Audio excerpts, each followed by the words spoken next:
Please note that we welcome public comment on the items on the following agenda. To ensure maximum opportunity for participation, speakers representing themselves may speak for up to 2 minutes each, and those representing groups may speak for up to 4 minutes, with one speaker per group. Speakers' comments may address only the items considered at today's meeting. Before we begin the substantial portion of the meeting, I would like to ask the directors whether anyone has any potential conflict of interest with respect to any of the items on today's agenda. If so, I would please ask you to make the appropriate disclosure on the record at this time, so that we can then be sure you may recuse yourself from any discussion or vote with regard to such item or items. All right, seeing none, we'll move on, that there are no conflicts. First item is to approve the minutes of the directors' meeting of March 13th, 2019. So moved. Second, all in favor? Aye. Thank you, that motion carries. The next item is Robin will present a request to approve the expenditure of certain fiscal year 2019-2020 capital funds and to approve capital improvement projects under the New York Convention Center renovation funding agreement.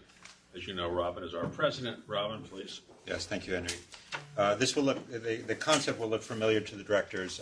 You will recall that there is a funding agreement between CCDC and CCOC to fund certain capital improvement items within existing JAVITs, separate and apart from the ongoing expansion. The directors have authorized several different projects over the years. There are two projects now that need some additional funding, and those are before you today. The first, the directors will call, a couple of months ago, we approved the beginning of a perimeter security project for the existing JAVITs. The directors authorized expenditure of $4.1 million, basically for vehicular barriers around the exterior perimeter. At that time, we did not ask the directors to approve pedestrian bollards on the sidewalk because we were having conversation with New York City DOT, who is about to undergo some improvements on 11th Avenue. And we wanted to make sure that any bollard construction did not interfere with what DOT was doing on 11th Avenue and vice versa. We have now established that we don't think there will be any conflict between those projects. So Alan and I have discussed this, and therefore we'd like to move forward with the pedestrian security part of this. So the first part of this first item is the directors are being asked to authorize an additional $2.4 million for the pedestrian bollards and some related landscaping, which would be the conclusion of the perimeter security project. The second part of the first item concerns the fire alarm system in existing JAVITs, again separate and apart from the expansion. Probably 2 years ago, the directors authorized $5.5 million to start this project. The existing facility is code compliant. It just happens to be compliant with old fire code, not with current fire code. But it is safe and it is code compliant. The new expansion, of course, will be to current code. And therefore, we thought that once the building becomes a holistic, unified convention center, it would be inappropriate to have different fire codes for the different portions of the building. So we authorized the beginning of that process a few years ago with $5.5 million to upgrade existing JAVITs to new code. That money was spent on design and other preliminary construction matters, including a refinement of the security center, which is just across the hallway from where we enter in the administrative wing. But the bid for that project has come in for the upgrade at $9.6 million, as is in your board materials. And therefore, Alan and I have been discussing how to fund that project. So what the board materials ask is that the directors authorize an additional $6 million, which is the balance of the funds that have yet been not expended, plus $6 million would equal the $9 million necessary to afford the bid. I should point out to the directors, as I think I've spoken to all of you, we have a tight expansion budget. There is really no other budget. However, this coincidentally, really, at this time, Site K is a site owned by the Convention Center Development Corporation directly across 11th Avenue from the Crystal Palace. The City of New York and the MTA have been using that for many years for staging and to build a vent shaft for the number 7 subway line. That work is now done. And literally just this week, yesterday, we received the keys, and the city was obligated to build a platform on that site when they were finished with using it for construction. Given the pace of development in Hudson Yards, no one believes that the platform is necessary. So CCDC and the City of New York have negotiated a buyout. So the city just this week wired us $7 million in buyout of its platform obligation. Alan and I have obviously been in close communication with this on this for many months, and we have decided that the $6 million to be dedicated to the fire alarm system would come from that Site 7 payment. So as set forth in your materials, the total dollar allocation for these two projects is still within CCD's capital budget for this fiscal year, and therefore no CCDC capital budget amendment is required. And the directors are being asked to authorize the further funding sought for these two specific capital improvements as set forth in your materials. I'd be happy to answer any questions. If no questions from the directors, go ahead, Mike. If I might, Robin, I don't have any issue with this, but I raised with you when we spoke on the phone that I would just like to maybe at some point, it doesn't have to be now, get a better sense from you as to, what funds should come out of operating's budget as far as maintenance, improvements, and or these kinds of upgrades. Okay? Just how we decide that. So there may or may not be a protocol. I think there should be some. So at some point, I know that it's actually, Henry and I have been discussing that as well. That will be directly implicated in the next action item on the training agreement. But yes, and Alan Steele, president of the operating corporation, have been having that conversation of trying to clearly distinguish the capital from the operating. Yes. I mean, for the record, I support it. I think it's certainly a worthwhile expense, et cetera, et cetera, et cetera. I just think it would be good to know where the line is, if there is a line, and how we determine that. Yes. Okay. So. Any questions or comments from the public? If not, we need a motion to approve. I'll move the motion. All in favor? Thank you. Okay, Julene Beckford, ESD Senior Counsel, a new addition to the ESD Javits team, will now present a request for the adoption of revised procurement guidelines for the corporation. Julene, welcome, and when you're ready, please begin. Great, thank you. Good afternoon, everyone. Today I'm requesting that the directors authorize the adoption of the revised guidelines for the use, awarding, monitoring, and reporting of procurement contracts, commonly referred to as the procurement guidelines, in order to ensure the consistent, fair, and competitive retention of goods and services. Staff recommends the voluntary adoption of the procurement guidelines that were adopted by the Empire State Development Board of Directors at its March 28, 2019 meeting. These procurement guidelines will replace the guidelines previously adopted by the board last year. The procurement guidelines set forth the policies and procedures to be followed by CCDC when seeking to contract for goods or services. The revised guidelines include changes reflecting the governor's executive order requiring all state contractors to be and remain responsible throughout the term of their contract and with state entities, including ESD and its subsidiaries, as well as other non-substantive changes for clarity and efficiency. What does that mean, be responsible? What does that mean? Being responsible just means making sure that they are in compliance with various due diligence requirements set forth in the statute. It's a legal standard. Yes. Okay. Any questions from the directors or from the public? If not, we'll entertain a motion for approval, please. Make a motion. Move second. Second. All in favor? Aye. Thank you, Julene. Julene will now also present a request for the adoption of property disposition guidelines for the corporation. This afternoon, I am also requesting that the directors adopt the property disposition guidelines and appoint ESD's Vice President of Contracts Administration for purposes of these guidelines.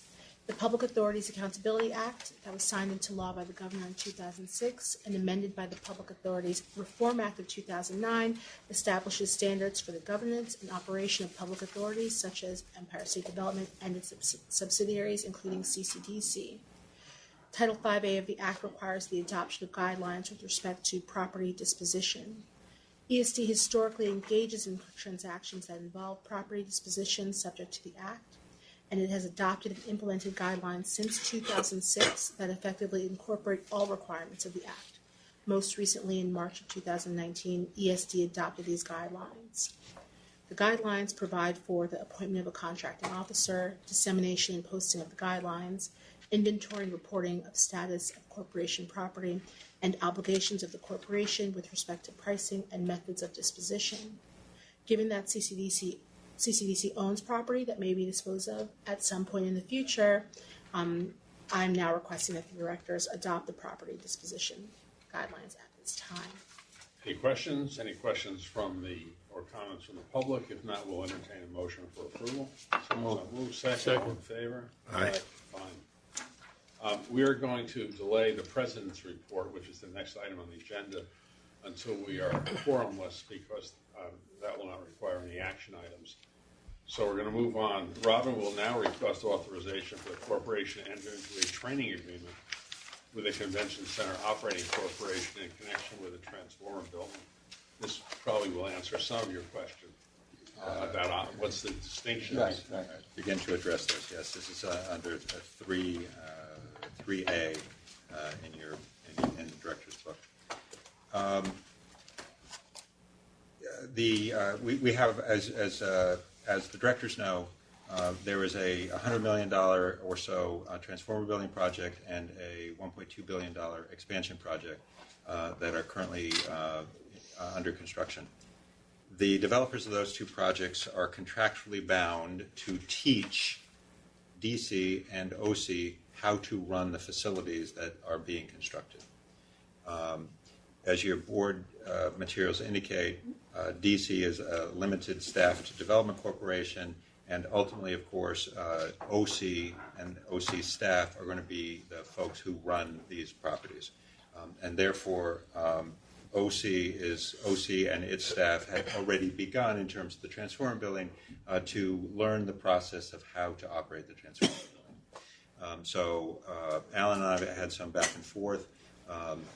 Obviously, Alan understands that once the building is fully completed, both the transformer building and then following up with the expansion building, it will be solely operational costs for Alan to run those new facilities with whatever increased expenses he has, offset by the increased revenue that he would be deriving from those new facilities. However, the question in connection with the transformer building today is that, as you recall, it is two phases. One, the first phase, which we expect will be finished this summer, will be to energize existing Javits. And then the second will be the demolition of the current transformer equipment and construction of new generator equipment, emergency generators and backup generators.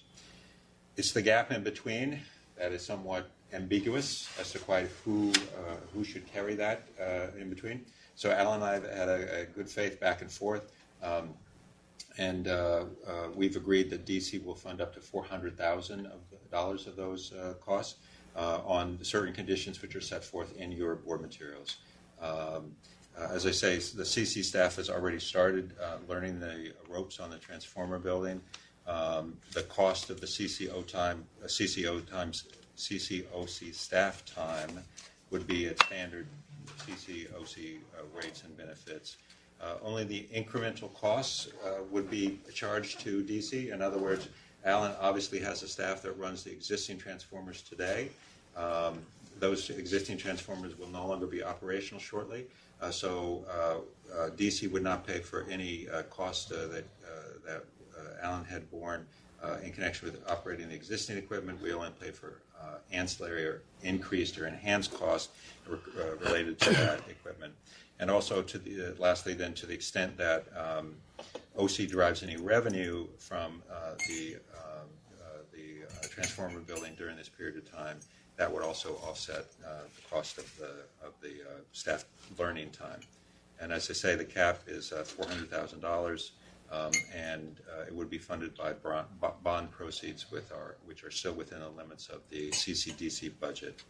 And therefore, the directors are being asked to authorize CCDC to enter into what we're calling a Transformer Capital Training Agreement with CCOC on the terms and the conditions I just described and as are set forth in your materials. Let me know if you have any questions. If not, we need a motion, please. I'll move it. Second. All in Second. favor? Aye. Aye. Okay, Robin will now present the next item. Yes, thank you. A similar kind of background for this item. This is only in connection with the expansion project, not the transformer building now. At the expansion project, the directors will remember there's a base price of approximately $1.2 billion. There is a separate $50 million owner contingency fund, which we've talked about. We are reviewing change orders against that fund. I'll actually talk about more about that in the President's report. But the directors should remember that there's also a separate $50 million furnishing, fixtures, and equipment allowance, FF&E, as it's called. What the design build contract says is that DC, in consultation with OC, will direct LLT as to how to spend that money. We would do that pursuant to the terms of the contract with a change order that would come from the $50 million FF&E allowance. We've been we meaning CCDC, CCOC, and LLT have been discussing this for the past several months, and as set forth in your board materials, won't surprise you to learn that we've really come to the conclusion that the driver to this is OC. They operate the current facility. They procure FF&E for the current facility. They are going to be the experts on what to procure for the expanded facility once it's done. They have consultants in line to advise on this, and they certainly know what they're doing in terms of buying all of the things that are necessary to operate a convention center. So the concept that we worked out between CCDC, CCOC, and LLT is that there may be portions, there's some small portions we expect at this point, some small portions of the FF&E budget which should go to LLT because the procurement of certain of the fixtures and furnishing may impact LLT's schedule or budget. So anything that would affect LLT's schedule or budget will remain with LLT, will be the subject of a change order, which DC will give to LLT. But we expect that the bulk of the $50 million will be used for OC to make direct procurements. Again, as set forth in your board materials, that will avoid the markups that LLT would have otherwise put on our money, and it will keep with the entity that is the expert in the procurement, meaning OC, all of the responsibility to do that. OC and DC have been discussing this for many months. The type of trade packages that are expected are set forth in your materials, and CCDC would be hand in glove with OC as those procurements are made, and of course CCDC would only have that balance of the FF&E $50 million allowance that did not go to LLT. In other words, right, the total amount that might go to LLT and OC together will never be more than the $50 million ceiling on the available FF&E. And so with that, the directors are being asked to authorize CCDC to enter into a fixture furnishings and equipment agreement with CCOC on the terms that I just described and as are set forth in your materials. And of course, I'd be happy to answer any questions. Ultimately, these competitively procure. Yes, I should have said that. Thank you. Procurement, but I just want to make sure. Those of you who are OC directors, you approved OC procurement guidelines at the OC meeting earlier today. With Julene, you just approved DC procurement guidelines. They're basically the same, and yes, OC would be guided by the same sorts of procurement guidelines and diversity requirements that either either DC or LLT pursuant to contract would otherwise be required to pursue. Yes. Very good with these initials. Depending on practice. So, can we have a motion, please? So moved. Second. Second. All in favor? Aye. All right. That completes the action items, Lee. If you need Yeah, I have to go. leave. Thank you. Yes, thank you, Lee. I Thanks. appreciate it. I'm going to go as well. Thank you, George. Thank you. So while they're leaving, I'll just editorialize for a minute. Robin has heard this before. This is very similar to an argument at allocations in one of the many companies that I've had to run, because it's all the same money.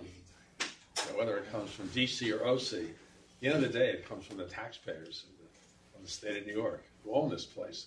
So the arguments about $400,000 being OC or DC, when you think about it, if this were the real world, you'd say, no, it's the same company. Yeah, agreed. My thing was just that, obviously, operating supports a certain amount. No, of you're activities. absolutely right. It's, why is training costs part of the DC budget? You would say doesn't make any sense, but there's a lot of stuff that doesn't make any sense, including what we talked about at the OC meeting. Yeah. But anyway, all right, so now I'm going to ask Robin to provide the president's report, and I guess, Gus, you're going to do the update on the expansion. Sure. Let me just set the stage for Gus. For a couple of meetings now, I've been discussing with the directors the fact that there's a change in the project director position at the project management team. Gus has come to us and has been working with us for several months already and full-time recently. Gus can speak for himself in terms of his background, but he obviously has extensive background in construction management, and he's been a great addition to the team, and I really appreciate his assistance. What I would ask for him to do now is to both introduce himself to you, and I don't want the DC directors who are also OC directors to be bored. He will give you a bit more of an in-depth analysis of the construction update with some more slides and pictures than I did. So Gus, I'll turn it over to you. Good afternoon, and thank you for inviting me to the board meeting today. As Robin mentioned, I've been involved with the expansion project, oversight the expansion project for the past few months.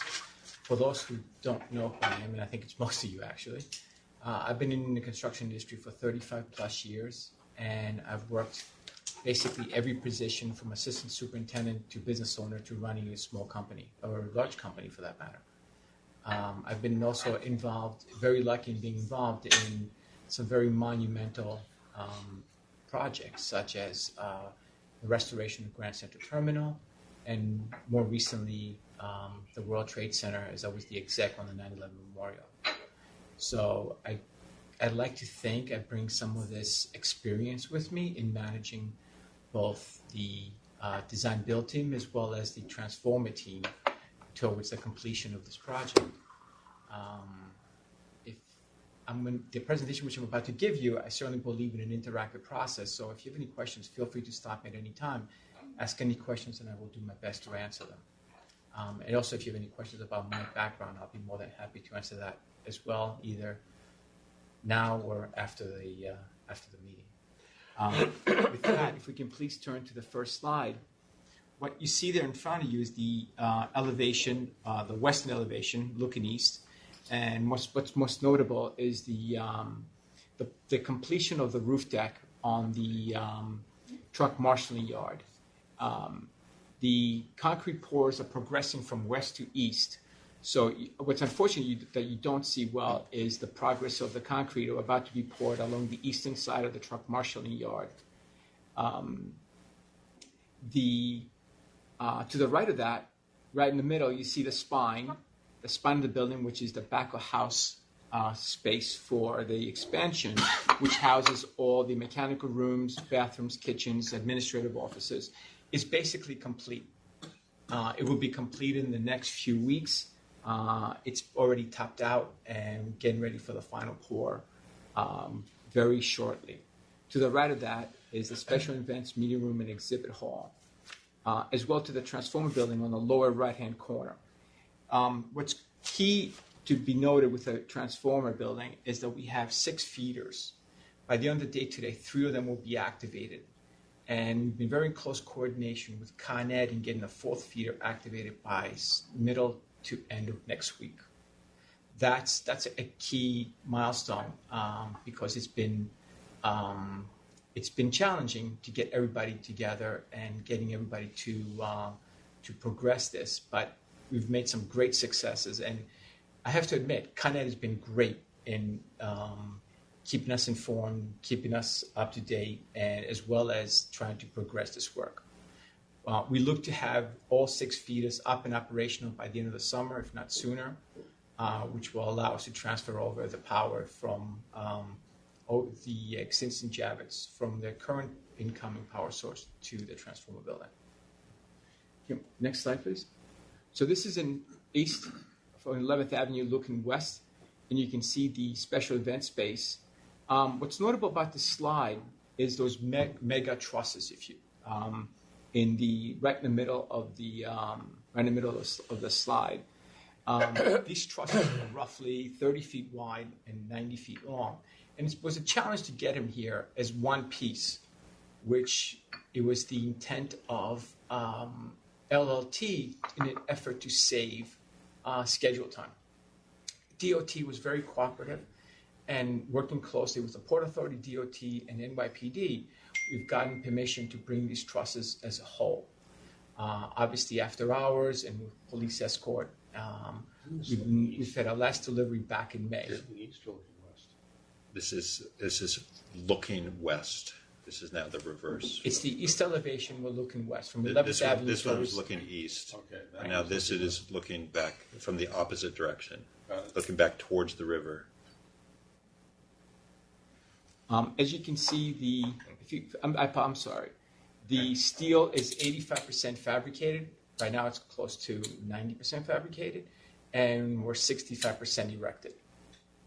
Any questions on the slide? So right now we're on 40th Street, looking at the truck marshalling yard. As you can see, the ramps are being poured. Actually, if you walk out there today, the forms that you currently see on the left side of the slide are actually been poured and stripped. So you can see the ramps. You can see the ramps quite vividly going into the truck marshalling space. This portion of the project is scheduled to be completed by the third quarter of 2019, and we're making some great strides in getting to that completion. This is an interior view, an interior shot of the truck marshalling yard. You can see the crane, one of the tower cranes cut out, and the shoring around it. But as you can see, their LLT is already starting to deliver the sheetrocks, the core board, and the framing. And in a few of the future shots that you will see will be some of the mechanical equipment as they're being installed. Gus, what's the height from the floor to the slab to the ceiling? I believe it's 12 feet. Okay. Next. This is a shot from the expo hall on the third floor, which eventually gets tied into the existing Javits expo hall. And you're looking west right now towards what you see towards the Hudson River. That's a transformer building, those precast panels that you see on the background. And the masonry work being installed is where the doors will be. So, and they're double doors where they will have access into the transformer building. So any repairs, the reason for the double doors, because any repairs and replacement of any equipment will come in through that space. So what's key, what you don't see here is the level of masonry work that's being completed. It says 31% because we're addressing multiple locations at the same time. We're trying to capture the weather that we have right now. And if you recall back on the first slide where we're looking at the truck marshalling, we will be starting the installation of the precast panels at the truck marshalling yard by close to the end of the summer. So we need the masonry walls to act as a support for the framing system. Next, please. So here's a great shot of some of the mechanical work that's taking place right now. The the Javits project is approximately 90% mechanically coordinated. As you're aware, the mechanical coordination is being done on BIM using 3D modeling, and of course trying to eliminate any sort of clash, using clash detection, of course. So right now the mechanical work from, I think the last presentation that you saw was back in March, is considerably more advanced than what the presentation that you saw in March. You see that the ductwork is about 10% complete, fire protection piping is about 15% complete, and electrical work is almost 20% complete. And by the way, this presentation, these slides being a couple weeks old, those numbers have gotten a little bit better now. The MVP contractors are really doing a phenomenal job in getting ahead in some of in the interior fit out areas. Here's another shot of the spine. As I mentioned, this is the area that's back of house. That is one of the toilets that you see right there. As you can see the level of roughing that is taking place, and also the framing.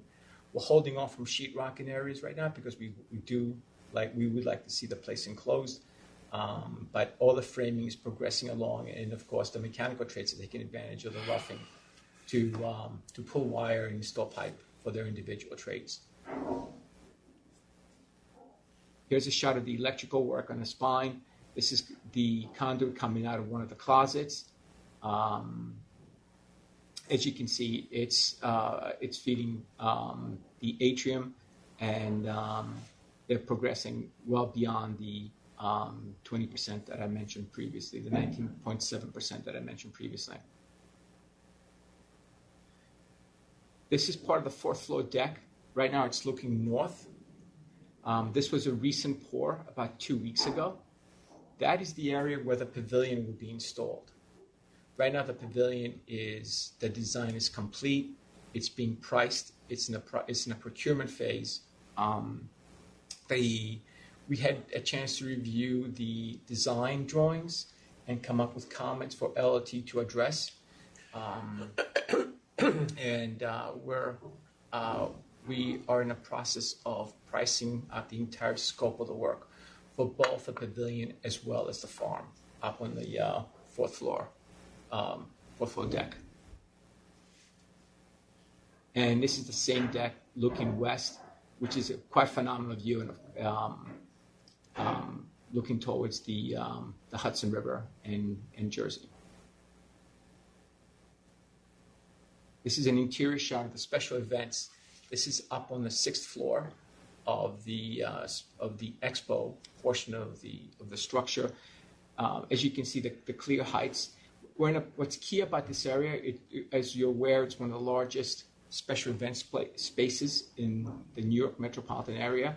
And right now we're in the process of coordinating and procuring a theatrical truss system, which will include lighting, speakers, and will allow the space to be divided and used for either one event or multiple events. I'll be happy to answer any questions that you might have. Thank you. Oh, excuse me. Anything else? The end means the end. The end. The end means the end. Got it. Sorry. No worries. All right. Any other questions for Gus or for Robin about construction? I don't believe there are any other items for the meeting unless you have something else, Robin. I have been discussing with directors of budget and schedule. I'd be happy to continue a discussion of budget and schedule. On the transformer building, as I've said, we expect to be able to energize existing Javits by this summer. And then we will start on our demolition phase 2, the generator project, which should take about 9 months. All of that's on schedule. Let me say again at this CCDC meeting that the concrete pours for the truck facility are actually ahead of schedule. We're anticipating those to be finished this summer. The steel is following right behind, and we expect that to be finished between the steel and the decking by fall or early winter. So all of those are the transformer is on target for its conclusion date, and the expansion remains on target for its completion date of March of 2021. In terms of the budget for both of them, we have continuing change order pressures, but we are working with the developers and trying to maintain control of them. At the moment, we are well within the budgets that we have set for the two projects, and therefore the bottom line on this is, as of today, we remain on time and on budget. I'm very happy to continue the construction. Any other questions, any other meeting issues to come before the board? If not, we'll entertain a motion for adjournment. Mike? So moved. Thank you, Joe. Thank you all. All approved. Thank you. The next meeting will be in September, so we wish everybody a happy summer.